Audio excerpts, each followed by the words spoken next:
talking Haikyu.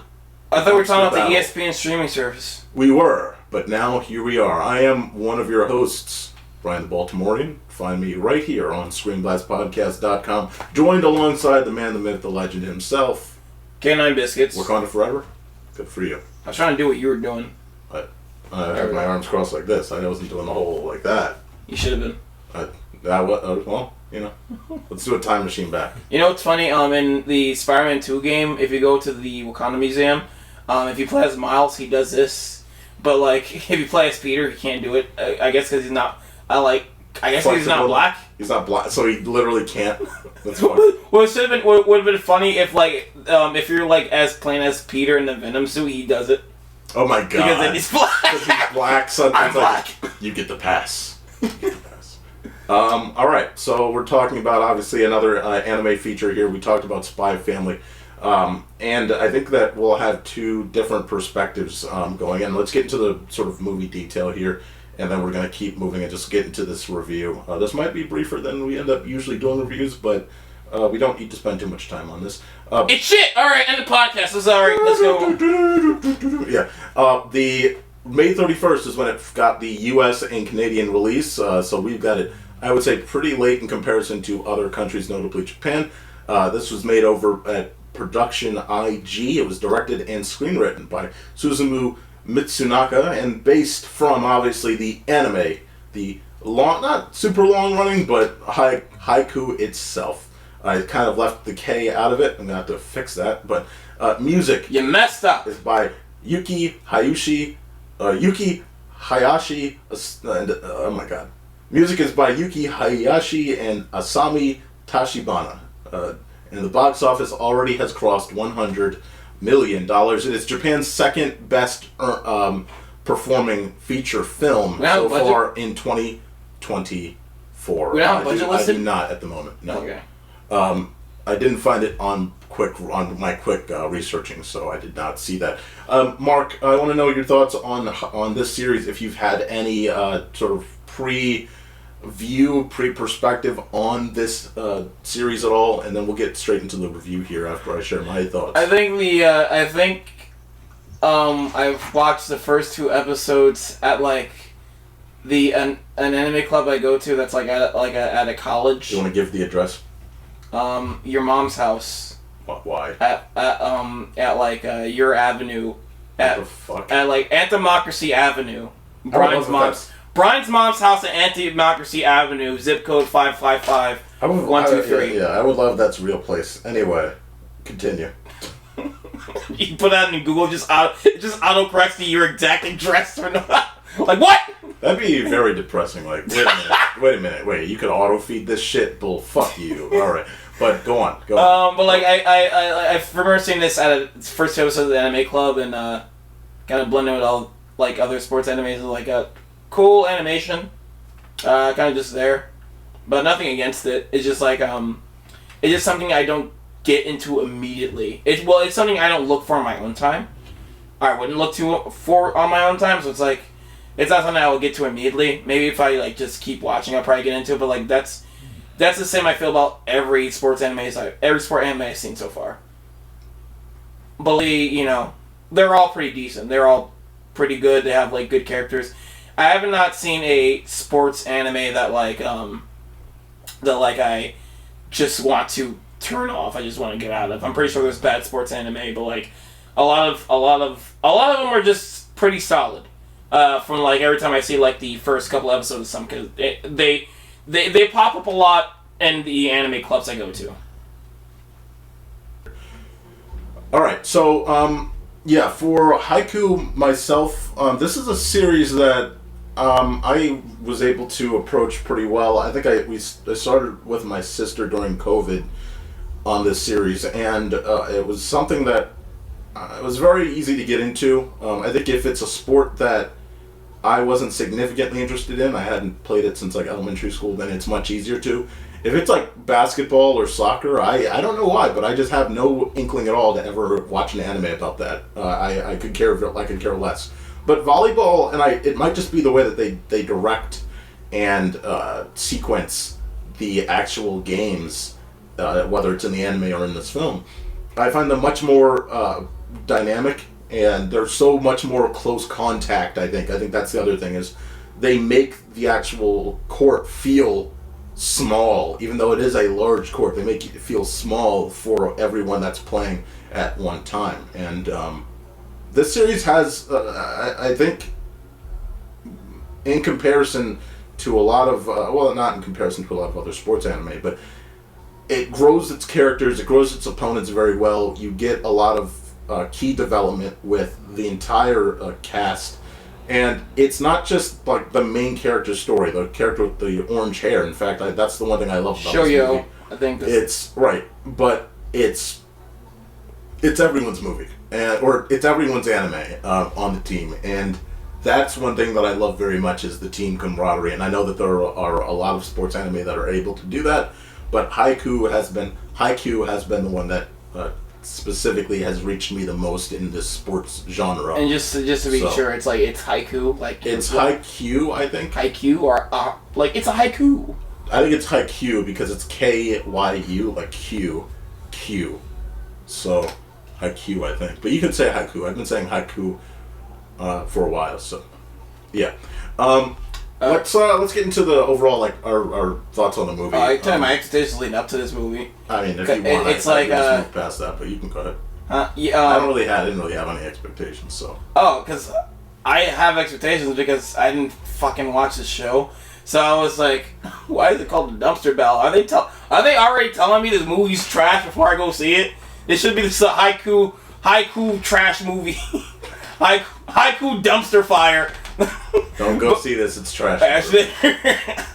But like, so I mean, I would like, I was gonna skip this movie, but you said you were gonna go see it. I was like, all right, might as well go see it too. Since it'd be like good podcast material. Yeah. If we just see the same movie, and that's what gets me to see. That's what gets me to see movies that I feel like skipping sometimes. So we're like, I'm gonna skip this movie. Like, I'm gonna see it. Like, fuck it, I'll see it too.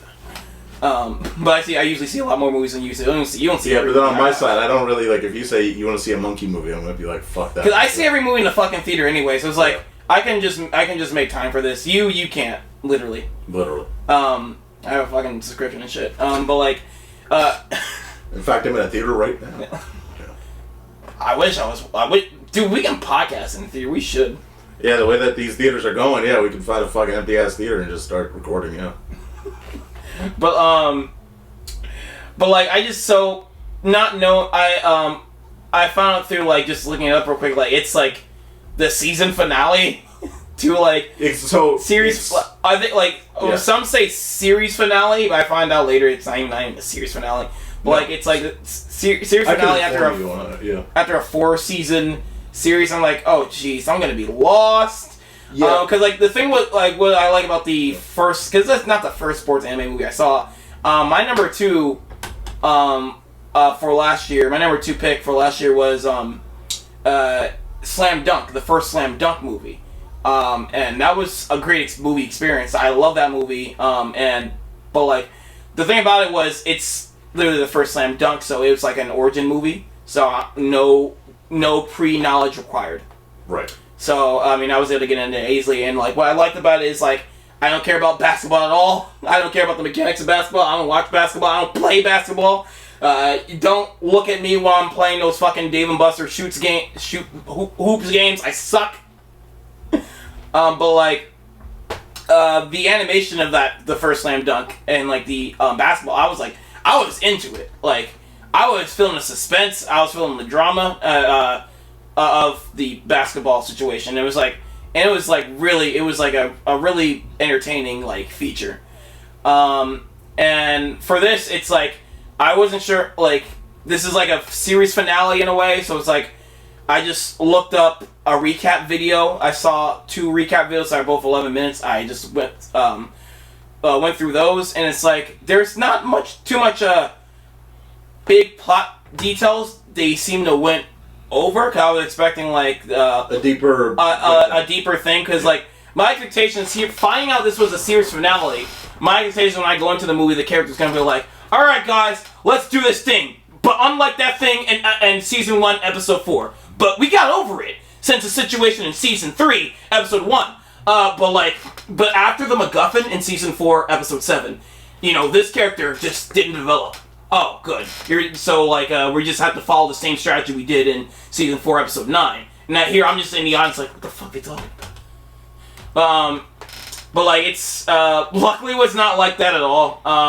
Cause like the whole movie was all about it wasn't too many. The only callback was how what's the relationship, the bond between two characters on opposing teams. Yes. That just had a moment together. And the recap went over that.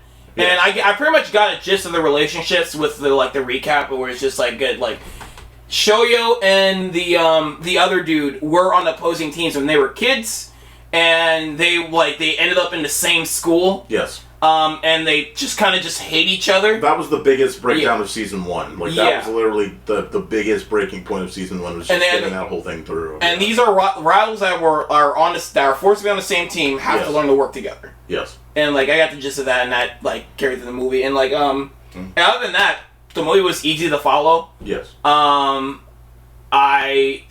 going into the movie itself, it was really enjoyable. I felt everything I felt in Slam Dunk were just like, the animation for like all the the sport is great. There's a lot of fun drama. There's a lot of fun suspense. I'm like, I'm on the edge of my seat to how's the game gonna go? Who's gonna beat who? Like this was like, watching sports in a dramatic fictional form is very entertaining because you slow-mo people thinking, people like getting flashbacks in between, like the ball going in slow-mo and shit. I like all that stuff. It's better than watching real sports where it's just like next set.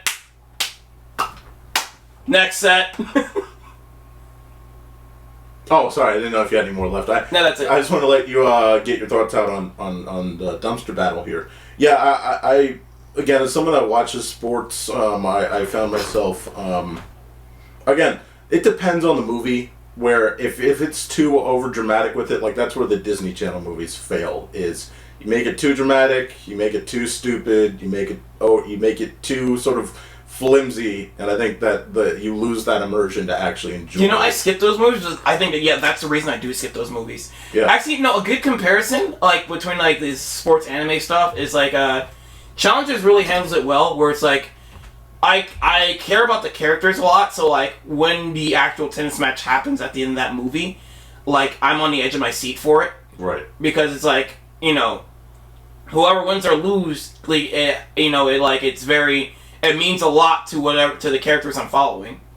So I want to go back and touch on just briefly, the situation with this movie is that the series itself, the decision was made at some point in time that instead of doing the critical piece of the championship games in another season, they decided to end on season 4 and then make everything else a feature, split into multiple features. This is the first of what may be 2 or even possibly 3, depending on how they pace it. And the second one has been approved, so fans are excited about that.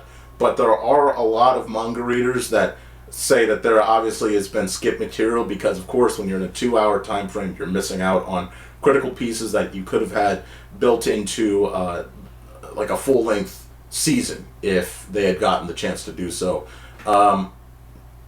So the rest of this will be in movies, and it will kind of brush past things instead of being able to flesh things fully out. I will say myself, though, I enjoyed this greatly. I thought that this was fantastic. As Mark mentioned many times, or not many times, but as Mark highlighted, that this was great in terms of its pacing. I just thought that the movie was one of the things that I love very much is, like, when you have a 30-minute or 24-minute runtime per episode in an anime, sometimes you're either going on a cliffhanger for what happens at the end of this, what happens to the end of this game. We're going to hold it to the next episode. It's like, what I love about this is you get the whole series, or this whole match in the film. And it feels good to just get a full, deep match just no interruptions, none of it, and it just runs the entire runtime. Like that's really nice as a fan of this series. I love that this is not just our main Shoyo's story, but again, it's like you get these moments with characters, and again, like I want to highlight that, you know, I saw Spy Family before, and that's Spy Family Code White, and I'd say that these two are opposed in the sense that Spy Family is so easy to watch even if you haven't seen anything about it. It will update you and you'll have a good time no matter what. I think that even if you get an update on things and you're able to catch on to things, there are just moments where, I mean, it's a series, part one of a series finale. So of course, if you actually watch this series through, you're going to get certain character moments where you'll laugh at them and realize, oh yeah, it's not even just, it may not even be a reference, but it's just, here's another moment with these two characters talking to each other, or here's a moment with characters that are watching, that are just spectators watching on TV that were important characters at one point in time, or before the game even starts, here's a couple characters that are talking to each other that you may have seen before, or who's in the crowd, oh snap, an important character, or not even an important character, but someone that we've seen before. I think I think with characters is just all about an important introduction, because like I feel like even if I didn't watch the recap, I probably would have gotten what was going on. No, I mean you're gonna get what's going on. I'm just saying that it's this extra coating of like the buildup of seeing that they've gotten here is absolutely spectacular. Yeah, I know what you're saying. I think I think this movie's good enough to where like you don't even have to watch the series to get what's going on, because like the characters are introduced like well enough. Not all of them necessarily. You see them more as, I think if you were to see them as, because they're more don't you think they're more like cardboard cutouts as characters overall than developed pieces when you see them, like not just the key characters that are in the film, but everyone on the squad, because there are people that only get a little moment here and there in the film here that have major moments in the anime. Those didn't feel like cutout cardboard characters. Those actually felt like fleshed out, fully developed characters. I mean, the characters like everyone on the actual court felt like fully fleshed out characters. They felt important enough, and like because the characters we're really supposed to root for is like Shoyo and even the guy in the opposing team. Yes. But like with the character dynamics, it's more of like Shoyo and the team that you're caring about. So like even if you're not that in depth with all the characters on the team, they're all a team. So you do care about that team in victory, and like their interactions with each other are very fun, are very humorous, and it's like I enjoyed all their interactions, even though I don't know what these characters are all about. I never not cared when they were on screen because they made all their interactions so fun. That's good. All their dialogue is really good together. That's good. That's good to hear. I didn't know that. That's why I was curious about your perspective on it. Because again, like I'm coming from it as someone that's seen these characters. Even all the people cheering, even all the people that are cut into a spectating, it's like that has certain energy. Yeah, nothing like spoke to me as like it was like I don't care about this guy. I don't care what you have to say. Just move on to the next character. It's like everyone felt important, and like everyone did all these dialogues. Like I'm interested in what these cheering people. I don't know who these characters are, but these people who are cheering, I'm interested in what they have to say about the game. This old man watching with a bunch of these kids. I think he's in the hospital in his room or something like that. But like I'm curious what he has to say about it because he seems important. He's giving like very wisdom advice. You can tell through his dialogue, he has history with them. Yes. Like everyone just seems like they're meant to be here. Even that blonde-haired girl. The movie just kind of let you know with like the few flashbacks. It's like, oh yeah, she likes Shoyo, and she's rooting for him. Yes. And like you can also, it just kind of indicates you can tell who they're rooting for by because they have the colors of who they're cheering for, and they're on the same side. It's like nothing for me was hard to follow, and I think it was enhanced even better because of the recap. But like even if I didn't watch that recap, I think I'd be able to follow it still easily. Good to know. Again, that's a lens that I was curious about. Just because again, like if you didn't or if you did, like we were coming from different angles, and so I'm very glad that this actually is much more approachable than perceived. That's what happens when you make a good movie. Absolutely. Like, you could tell this is a great movie. There were several moments where like you're holding your breath, just as they're setting the ball up for striking to the opposing team, whether it's the team that we're looking forward to, wearing orange, or the team that we're supposed to be opposed to. You're just rooting for the battle itself. It's the chess match that's much more interesting, if anything. And I don't want to just jump to, obviously, kind of the climax, the peak point of the movie, but that first person moment might be one of my favorite moments of the year so far, because it just felt, it was genuine. It was like more genuine than, it was so relatable, and it just put you in the situation so well, because you could just feel how much he wanted to keep it going. I love how like every second of that was like so, like, man, like it was just on the edge of your seat. You're watching it. He's backing up. He's adjusting and everything, and it's just sweat, and it's just fuck. Like, but every moment of that, I was telling my sister, like, that's locked in my brain. I love that moment. Especially, I love how you can feel what the characters are feeling, because, like I always said before, I don't like knowing like movies are actually ending. So a moment I was relating to the character so hard was like when Shoyu was like, "All right, let's set up the next set," and he was like, "Dude, the game's over." And I'm like, "What? Yeah. Already? Goddamn shit!" I thought, like, because the movie, like, I see like the scoreboard, it's like has 5 like score brackets. I was like, oh, I thought we were gonna fill out all 5. Like, no, they were. I guess they were killing it for like the 2 games, so like they just like won the whole set. Yeah. So, because I expected them to fill the whole 5. I'm like, oh, we're gonna be here for a while, but like I'm enjoying this, so fuck it. No, I mean, and we even got the same sort of situation with Shoyo, where again, sweat. Like we kind of get, it's just the heat of the moment. It's the stress of the moment, and like it's so interesting because like in the beginning of the game, you have Shoyo and he's on the side there. He's in the box there waiting to get into the game, and one of his teammates comes off the field, and he's frustrated that out of the entire time he was there, he didn't get a single point. Oh yeah. And then Shoyo's like, it's okay, but like it doesn't help. And then he feels that in that moment when the sweat impacts his ability to actually get that point. Like you can feel that, like, and it relates back to that moment again of like, but again, like all of it. The entire game is this giant chess match that does not stop. And like you said in the beginning, the ability to build drama more through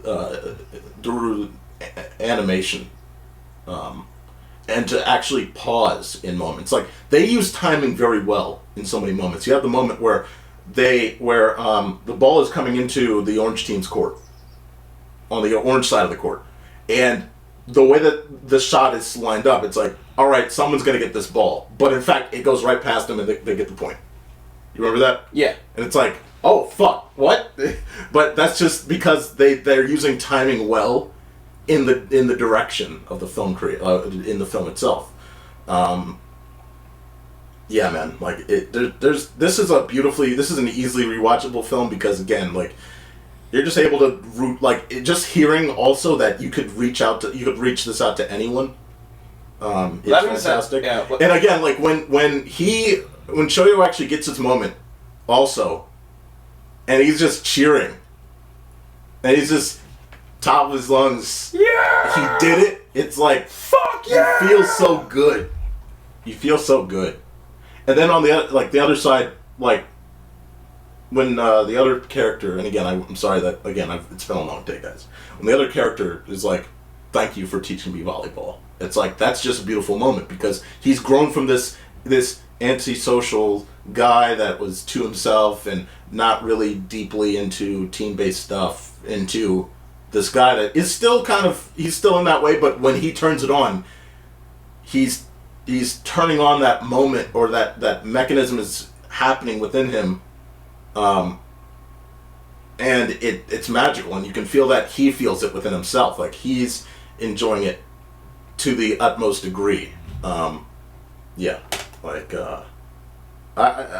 I understand, like, again, manga, and this is in any story. Like, people are always upset if, like, something gets chopped out of an adaptation. But I thought that this was perfectly paced. Yes. I thought that this was balanced very well. I didn't have any problems really with this. The only problem, here's what I will say. The only issue I have is, like, just, I hope that they nailed the end. This is the same thing with Spider-Verse 2. It doesn't feel like it because this is a satisfying ending for right here. But they're not.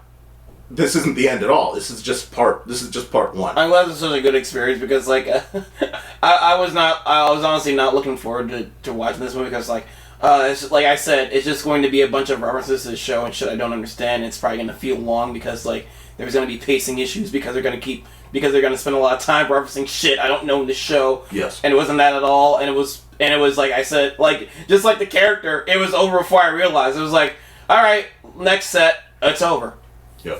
Really? I will say again, like, I gotta highlight again, like, we've seen so many movies, whether live action or animated, where, again, they don't know how to set up strategy.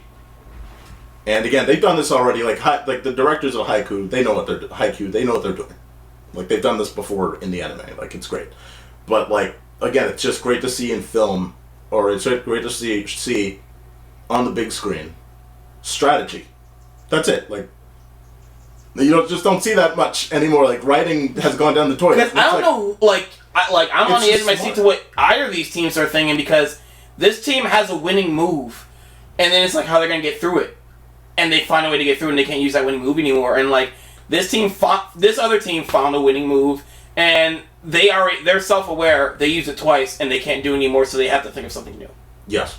And again, it's just all right. If we can't do this, we have to adapt. If we can't adapt, we got to do this.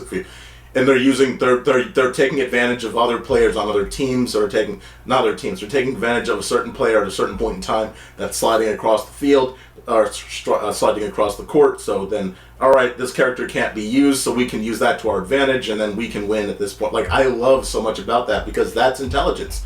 That's not just intelligence. That's how you actually have to strategize. And again, like, I don't know what happened to strategy in filmmaking, but it's good to see it here in sports. Oh yeah, like, this movie has successfully advertised the show to me. I'm like, I totally would watch the show if I had the time. If Lockdown 2 happens, this is on my watch list. Cool. But I'm not. Let's not jinx that shit. I'm not. You lose another 2 years to fucking. Yeah, I'm gonna be honest. To COVIDity. Even if Lockdown 2 happens, I'm probably not gonna watch. Yeah, I'm not. We'll see, but I'm not. I don't want to follow that for. Oh, if Lockdown 2 happens, we're just gonna die. That's it. Yeah. We're gonna be poor. We're gonna get poor, and we're gonna die. Everything's gonna go even up pricier. Oh my god, I forgot. Everything's gonna suck. All right. If I say I recommend the first Slam Dunk. If you like this, I recommend the first Slam Dunk. Again, basketball, because I tried watching it. Now I'll try and watch the feature this time and see what happens. But it just couldn't, because, like, I don't know what's up with basketball, but I think I prefer when it's live action. When it's Looney Tunes in it. There you go. Yeah, that's why. The sexy when there's a hot, sexy rabbit in there. And I will say the difference between, like, again, I love the deeper dramatization through being able to pause and pace and, slow time down. But I will say there's also the magic of real time, and that's why the NFL is so popular, because there's no pause. You can't pause. I can see why people like real sports. It's just, like, personally, I don't really care for it.